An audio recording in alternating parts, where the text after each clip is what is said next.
सारण के वर्तमान MLC engineer Sachchidanand Rai ने ऐलान कर दिया है कि महाराजगंज लोकसभा क्षेत्र से हम निर्दलीय चुनाव लड़ेंगे। इनके ऐलान के बाद तमाम जो लोग थे उन लोगों में खुशी की लहर थी, क्योंकि जब हम पब्लिक पोल कर रहे थे तमाम लोग कह रहे थे कि हमारे पास विकल्प ही नहीं है। सांसद से बहुत सारे लोग नाराज चल रहे थे, इसके बावजूद लोग कह रहे थे कि वोट तो हम उन्हीं को देंगे। लेकिन जब से ये आए हैं लोगों में एक अलग लेवल की खुशी दिखाई दे रही है तमाम क्षेत्र के लोगों में।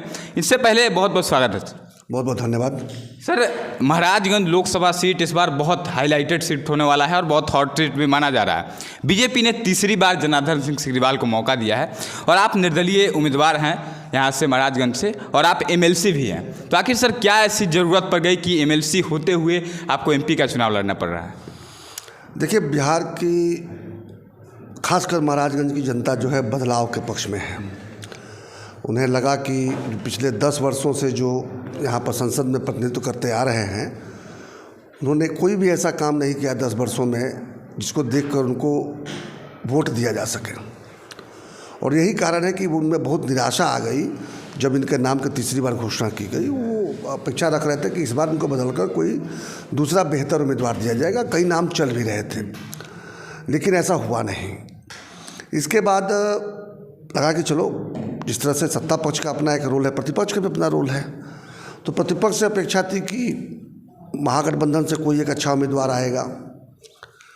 लेकिन जिन नामों की चर्चा शुरू हुई है इन दिनों, और ख़ास करके कुछ कांग्रेस के कोटे में चला गया है, कुछ बाहरी उम्मीदवारों की बात हो रही है, कुछ यहाँ के भी फूके हुए कारतूसों की बात हो रही है, तो स्थिति ऐसा लगा कि महाराष्ट्र की जनता को पुनः मजबूरन जो है वो सिर्फ मोदी जी का चेहरा देखकर और एक गलत व्यक्ति को ही चुनना पड़ेगा। और ये पीड़ादायक लोकतंत्र में, अगर मोदी जी को ही चुनना होता तो फिर तो प्रेसिडेंशियल इलेक्शन में होता। प्रतिनिधि चुन के जाते हैं, फिर वो प्रतिनिधि जो है प्रधानमंत्री चुनते हैं। तो प्रतिनिधि का अपना एक महत्व है। इस तरह से नहीं गौर किया जा सकता कि सांसद किसी को बना दीजिए, कोई फर्क नहीं पड़ता है, तब तो फिर संसद का चुनाव क्यों होता है? इसलिए सांसद भी एक योग्य व्यक्ति और सही व्यक्ति होना चाहिए। ये लोकतंत्र की स्वस्थ परंपरा है। तो ऐसे स्थिति मुझे लगा कि दोनों ही पक्ष अगर गलत लोगों को ही अगर प्रत्याशी बनाएगा तो मजबूर होकर जनता के पास में कोई विकल्प नहीं बचेगा, इन्हीं में से किसी एक को चुनेगा। यह स्वीकार्य नहीं था, क्योंकि मेरा एक राजनीतिक दायित्व है महाराजगंज के प्रति। महाराजगंज क्षेत्र में ही मेरा जन्म हुआ, मेरे पूर्वज यहीं के हैं। और महाराजगंज हो या हमारा विधानसभा माझी और बनियापुर हो, या हमारा खुद का constituency local body constituency Saran हो पूरे ज़िले का, या शिक्षक और ग्रेजुएटरी कॉन्स्टिट्यूंसी सारण हो जिसमें 5 ज़िले आते हैं सारण चंपारण के, इसका जो भी प्रतिनिधि चुनकर जाता है उसमें कहीं ना कहीं यहाँ के हर नागरिक का से रहता है, बात रहती है। तो उसकी इच्छा का तो होना ही चाहिए, उसके मन का तो होना ही चाहिए।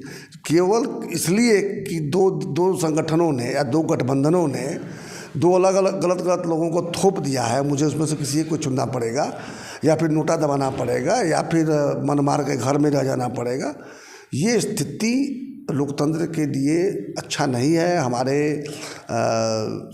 शहीदों ने देश के लिए कुर्बानी इसलिए नहीं दी थी कि इसमें जनता इतना मजबूर हो कि वो झक मार के या कहिए कि मन मार के किसी गलत व्यक्ति को चुनकर भेज दे। इसलिए मुझे लगा, और मुझे कहा भी गया, मेरे क्षेत्र के लोगों ने, मेरे मित्रों ने, मेरे सहयोगियों ने, मेरे समर्थकों ने लगातार मुझ पर दबाव बनाया कि आप क्यों नहीं आ रहे हैं। हमने कहा देखो भाई, 4 वर्ष मेरा बचा हुआ है, अभी इस सदन में भी काफ़ी काम बचा है। कहा ठीक है, सदन में काम बचा है, आप काम कर भी रहे हैं, लेकिन संसद से बहुत कुछ होता है, और वहाँ हमारा प्रतिनिधि जो है पिछले 10 वर्षों से इसके बारे में बिल्कुल उदासीन है। जीत कर जाते हैं, इसका पता भी नहीं चलता कि वो क्या करते हैं। सदन में भी कभी कोई ऐसा वक्तव्य नहीं आया किसके आधार पर हम उनको वोट करें। बाकी कार्यों की तो बात ही छोड़ दीजिए। तो बोले कि आपके अंदर वो क्षमता है, आप स्वयं आए, इस चुनाव में अपने आप को प्रत्याशी बनाएं, या अपना किसी घर से किसी को ले आए, क्योंकि मुझे पता है कि वो घर से भी कोई आएगा तो प्रत्याशी आप ही होंगे। तो ऐसी स्थिति में अब हम लोग जैसे विधान परिषद और लोकसभा दोनों में प्रतिनिधित्व हो सकता है, तो आप आएँ। हमने कहा ठीक है, अगर नजरिया लड़ना होगा तो मैं ही लड़ूंगा, और कोई दल अगर देगा तो मैं निश्चित रूप से तब मैं उसमें सोचूंगा कि मेरा अपना कोई प्रतिनिधि को चुनाव लड़वाऊँ। और इस भावना के साथ में मैं आ गया और मैंने परसों ही घोषणा कर दी प्रेस कॉन्फ्रेंस करके पटना में, फिर कल छपरा में प्रेस कॉन्फ्रेंस हुआ।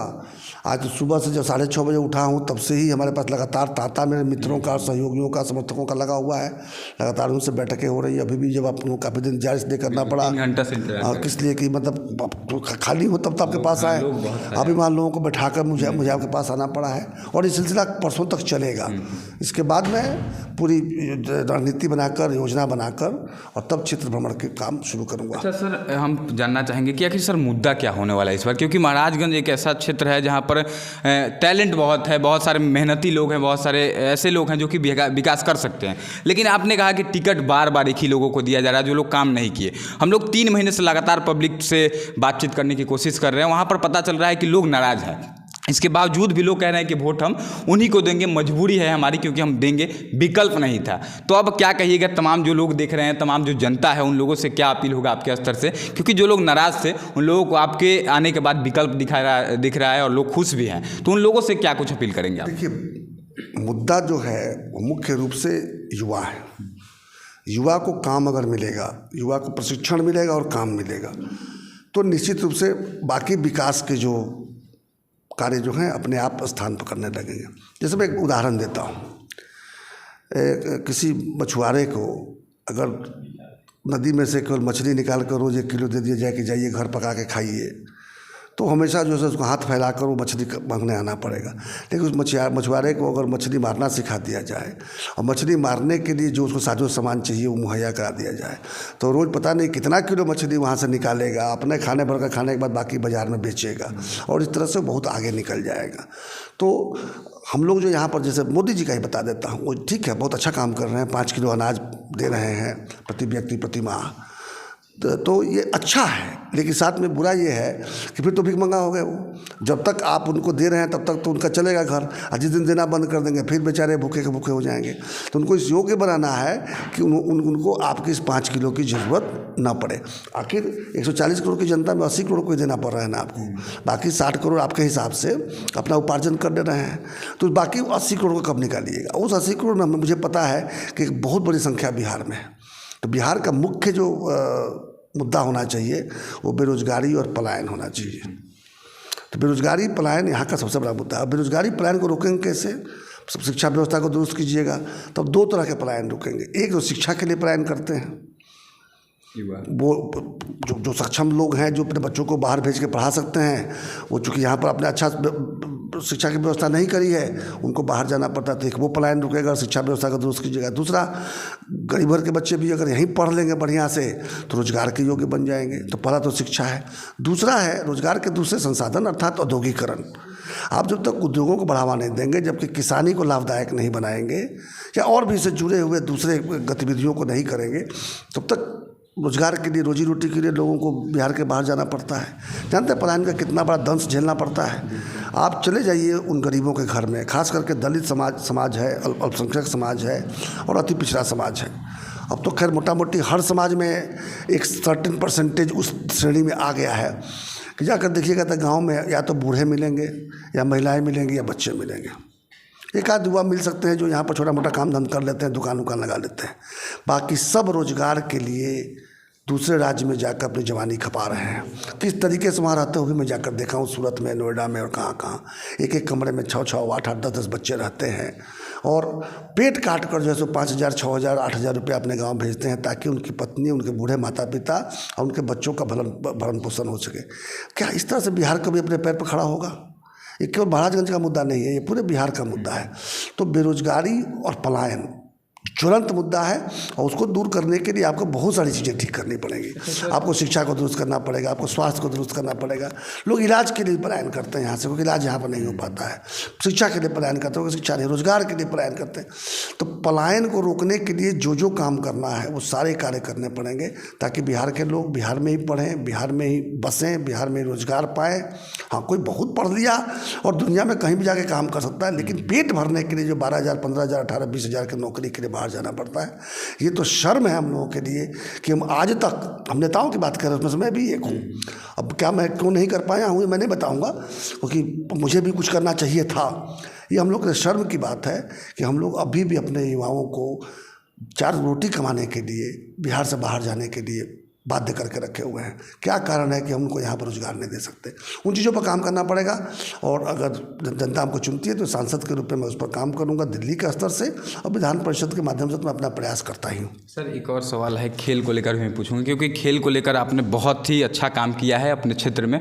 लगातार अलग अलग राज्यों के भी युवा आकर यहाँ खेलते हैं और बहुत सारा खेल होता है आपके क्षेत्र में इधर। लेकिन यहाँ पर स्टेडियम का एक बहुत बड़ा मुद्दा था पिछले चुनाव में, जिसको वादा भी किया गया था सांसद साहब की तरफ से कि एक स्टेडियम बनाया जाएगा इस कार्यकाल में, लेकिन वह स्टेडियम आज तक नहीं बन पाया। और यहाँ के युवाओं का आरोप है कि हम लोगों की वैल्यू क्रिकेट हो या फिर फुटबॉल हो या फिर कई सारे ऐसे स्पोर्ट्स हैं जिसमें खेल तो रहे हैं युवा, लेकिन वह करियर बर्बाद करने के बाद आखिर में मजदूरी करना पड़ता है जाकर के।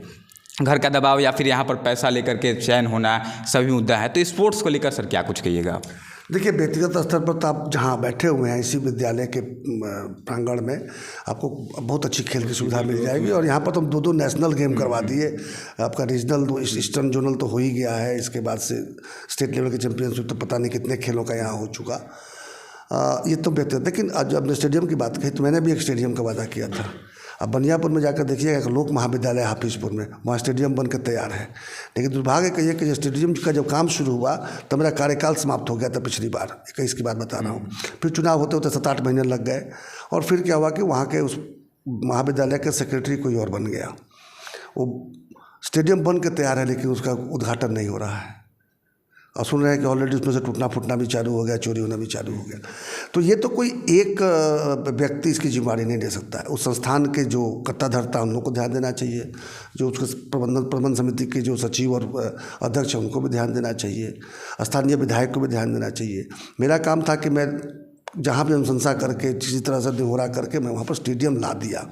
आज मैं वहाँ का कर्ताधर्ता टीम में नहीं हूँ तो मेरा वहाँ का जाकर बोलना उचित भी नहीं है, और अगर करूंगा तो फिर मैं विपक्ष की राजनीति की तरह से करूंगा। मैं जबकि बड़े सकारात्मक तरीके से उस स्टेडियम को चालू कराया जा सकता है। अब बनियापुर के खिलाड़ियों को वहाँ पर अच्छी सुविधा मिल सकती है। एक सर आखिरी सवाल, ज़्यादा लंबा नहीं क्योंकि बहुत सारे लोग इंतजार कर रहे हैं। आखिरी सवाल कि सर जनार्दन सिंह सिग्रीवाल का नाम आप ले रहे हैं कि उनके वजह से उनको बैठाने के लिए मैंने कहा था अच्छे उम्मीदवार अगर यहाँ से आते तो आप शायद नहीं लड़ते। आपने कई सारे इंटरव्यू में इस बात को कहा है। तो क्या जनार्दन सिंह सिग्रीवाल को अभी से भी बैठा दिया जाए? क्योंकि एक बार ऐसा हो चुका है, पवन सिंह को टिकट मिला फिर बैठा दिया गया। तो अगर ऐसा हो जाता है फिर से जनार्दन सिंह सिग्रीवाल को बैठाकर किसी अच्छे कैंडिडेट को, या आप ही को फिर बीजेपी कहती है कि आप लड़ जाइए हमारे तरफ से, तो क्या आप लड़ेंगे या फिर आप बैठ जाएंगे? देखिए, इस सवाल का उत्तर तो भाजपा देगी। मैंने तो पहले ही कह दिया है कि अगर जनता के पसंद लायक किसी उम्मीदवार को लेकर आएंगे, मैं अपनी ही बात नहीं कह रहा हूँ, मैं तो इतना खुला कहा है, लाएंगे तो हमारे लड़ने का कोई औचित्य ही नहीं रहेगा ना। फिर एक बेहतर विकल्प अगर लोगों के सामने रहेगा तो मैं क्यों, मैं तो 4 साल कार्यकाल बचा हुआ है, मैं तो मजबूरन अपने राजनीतिक दायित्व, लोकतांत्रिक दायित्व का निर्वहन कर रहा हूँ। अपने समाज के प्रति जो मेरा कमिटमेंट है उसको दिखाने का प्रयास कर रहा हूँ। देखिए, महाराजगंज लोकसभा एक ऐसा क्षेत्र है जहाँ पर हिटलिस्टेड लोग का नाम सामने आ रहा है। बहुत गद्दावर नेता है इंजीनियर सत्यानंद राय का नाम आप लोगों ने सुना होगा। 2019 में जब बीजेपी को ज़रूरत थी और नाराज़ चल रहे थे तब पीएम मोदी और अमित शाह ने इनको स्पेशली बुला करके मीटिंग किया था, तब जाके माने थे। और उसके बाद फिर से 2024 में वही चीज़ को लेकर के फिर से नाराज़ हुए और इस बार निर्दलीय चुनाव लड़ने का इन्होंने फैसला किया है। आखिरी में महाराजगंज की जनता के लिए आखिरी अपील हमारे चैनल के माध्यम से क्या रहेगा सर? अब जनता बोलेगी। बिल्कुल यही अपील, अब जनता बोलेगी और अपने वोट के माध्यम से बोलेगी। देखिए, सर ने कह दिया साफ शब्दों में कि जनता बोलेगी। और जब हम लोग लगातार 3 महीने से जनता के बीच जा रहे थे तो जनता का भी यही अपील था कि हम लोग मजबूर हैं, वोट तो हम करेंगे क्योंकि वोट खराब नहीं कर सकते हैं, वोट करेंगे और मजबूरी में बीजेपी को ही करेंगे। जनार्दन सिंह सिग्रीवाल से 85% जनता जो थी, हमारे वीडियो में जो हुआ उसके हिसाब से 85% लोग नाराज़ थे, इसके बावजूद भी उन्हीं को वोट देने का बात कहते। लेकिन अब विकल्प है आपके सामने, आप सोचिए कि आपको किसे चुनना है। आपके हिसाब से जो अच्छा लगे, आपके भविष्य की बात करें, आपके रोजगार की बात करें, उसे चुने, हम यही कहेंगे। बाकी आपको यह वीडियो कैसा लगा, इंटरव्यू कैसा लगा, इस बात को बताइएगा। और आपको लगे कि यह वीडियो शेयर करना चाहिए, वीडियो अच्छा है और इस वीडियो से आपके महाराजगंज क्षेत्र का विकास हो सकता है, इस वीडियो को शेयर जरूर कीजिएगा। बाकी जय हिंद।